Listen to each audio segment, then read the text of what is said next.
Well, hello, it's Josh Thomas at Academy Mortgage. How are you doing today?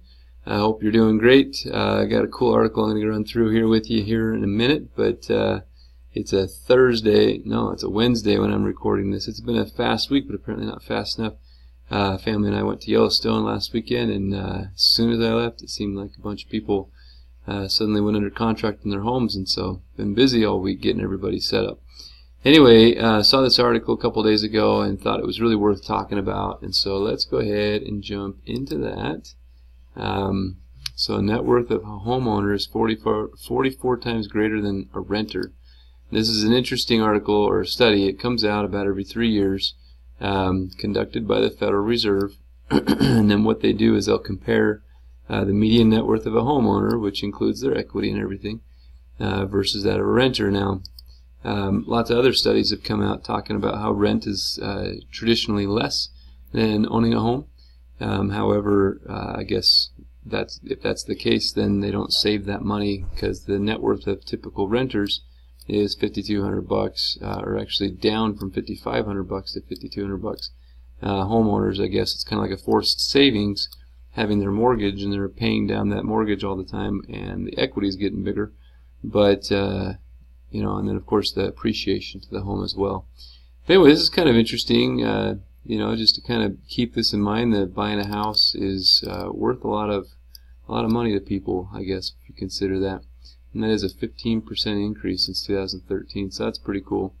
And then of course, that is kind of, I don't know what I'm trying to say, just ignore me on that.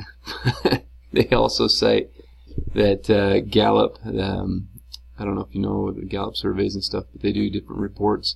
They're listing that 34% of Americans chose real estate as the best place to invest their money, followed by stocks, followed by stocks at 26%. So, anyway, if you've talked to me anytime recently, you know that I'm a huge advocate of real estate.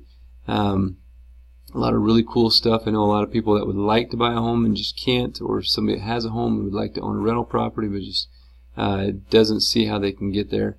The best thing I can do is just recommend that if you have the desire, stay in close contact with us. Give us a call.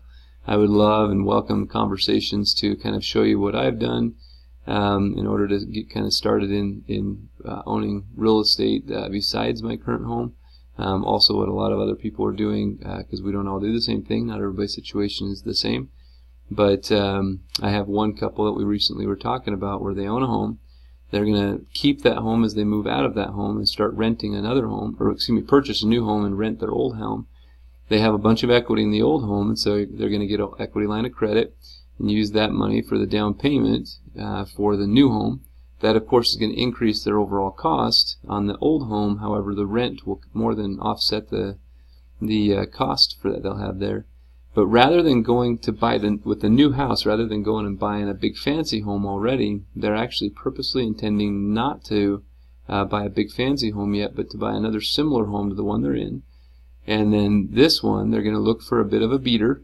There's a lot of homes out there, not necessarily foreclosed homes, not a lot of those, but definitely a lot of homes that are a little outdated. Sellers can get away with almost anything right now, and so a lot of them are selling outdated homes, where this particular couple is going to look for an opportunity to buy one of those homes, and then before they even move into it, we're going to give them a renovation loan, and they're going to use that renovation loan to bring the home up to basically current building standards, which will look obviously really awesome. But just that act alone will be able to give them some equity, so when they move into the house, they'll probably already end up with $30,000 or $40,000 in equity. And then when they do move out of that house in a year or 2 years, 3 years, whenever they decide to keep that one as a rental as well, they'll also do a home equity line on that one and be able to use that for rental property on the next home, or to be able to purchase a third home. And anyway, so I think you follow me on that. But just a lot of different options that we have if you have the will and desire.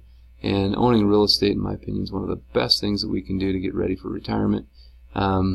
Frankly, for a lot of us, it's the only thing we can do. Just not a lot of other options. So anyway, kind of going on and on. Want to keep it a little bit short. Hope you have a great day. And of course, for legal purposes, I better put up all of my official documentation here. So anyway, I hope things are going great for you. Hope you have a fantastic evening and day and morning and weekend. and week, depending on when you get this video and watch it. Have a great one. We'll see you later. Bye.